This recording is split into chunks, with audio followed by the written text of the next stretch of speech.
Praise the lord. Good morning. ప్రభువైన యేసుక్రీస్తు శుభనామంలో మీ అందరికీ వందనములు. చిన్న ప్రార్థనతో ఉదయకాల సమయంలో దేవుడి మాటల కొరకు మన హృదయాల్ని సిద్ధపరచుకుందామా?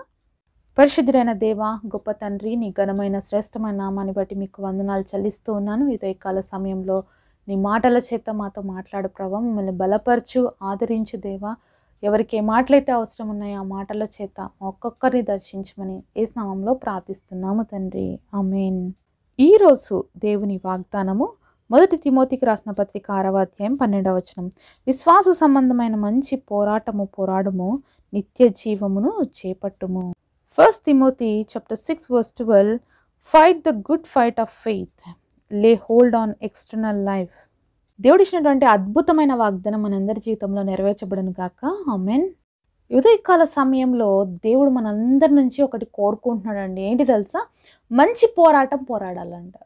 ఏం పోరాడాలి? మనందరము మంచి పోరాటం పోరాడాలి. ఈరోజు ఎక్కడుందండి మా జీవితంలో పోరాటము? లేకపోతే ఎవరితో వెళ్ళి పోరాటం చేయాలి, ఎక్కడుండి పోరాటం చేయాలి అనే ప్రశ్నలు మనందరికీ తలెత్తుతూ ఉంటాయి కదా. మనం ఉన్న చోటనే మనకు పోరాటం చాలా ఉందండి. మనందరం కూడా భయంకరమైనటువంటి యుద్ధ భూమిలో ఉన్నాము అనే విషయాన్ని ఎప్పుడు మర్చిపోకూడదు.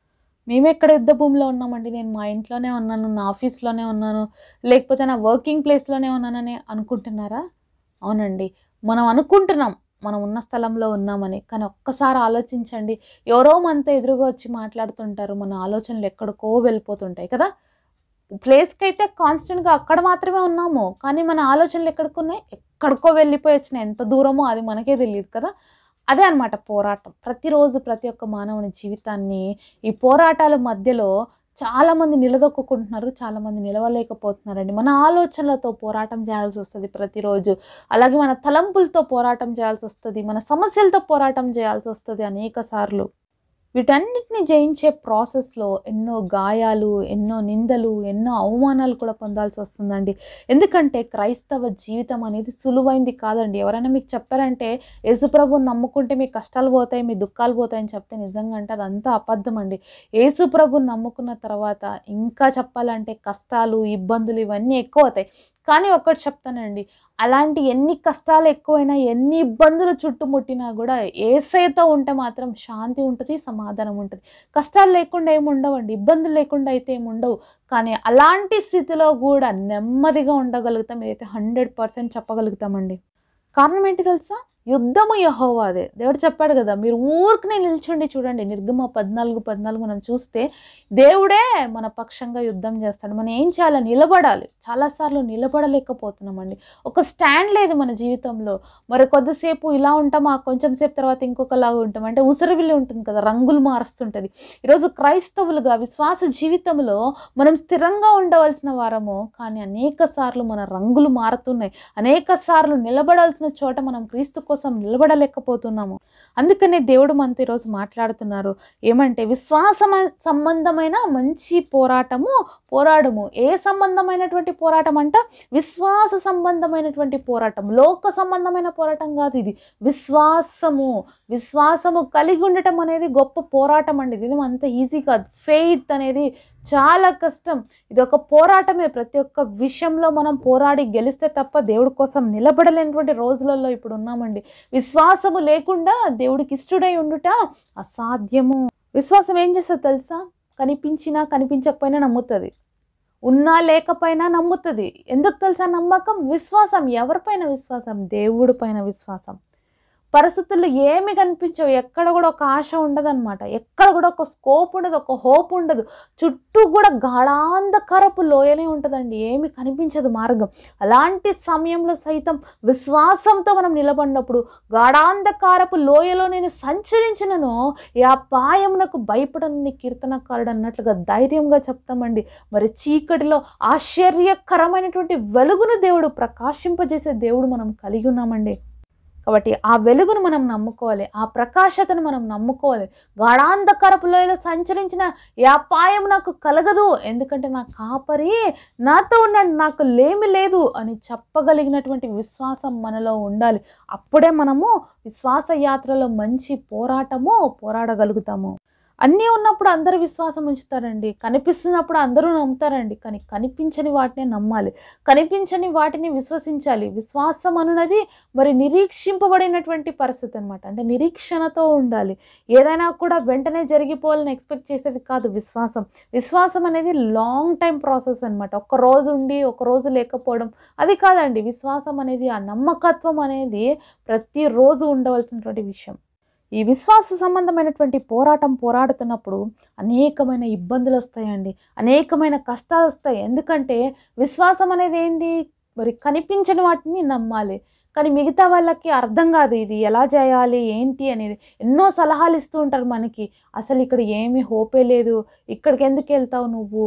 ఇక్కడే ఏం సహాయం దొరుకుతది నీకు అని ప్రేరేపించేవాళ్ళు. ఇంకేం చదువుతావులే, ఏం ఉద్యోగం వస్తది నీకు అనేవాళ్ళు. ఇంకెందుకు ప్రయత్నాలు చేస్తావులే, ఇంకేం నీకు పెళ్ళి అవుతది అని. ఇంకెంతమంది డాక్టర్స్ చుట్టూ తిరుగుతావులే, నీకు పిల్లలు ఎక్కడి నుంచి పుడతారు అనేసి. ఇలా ఎంతోమంది మనుషులు మనల్ని వెనక్కి లాగుతూ ఉంటారు. ఎంతో చుట్టూ ప్రయాస జరుగుతూ ఉంటది. దుష్టుడు మన మీద ఎన్నో అగ్నిబాణాలు సంధిస్తూ ఉంటాడు. వీటన్నిటిని జయించి విశ్వాస పోరాటంలో మనం నిలబడాలి.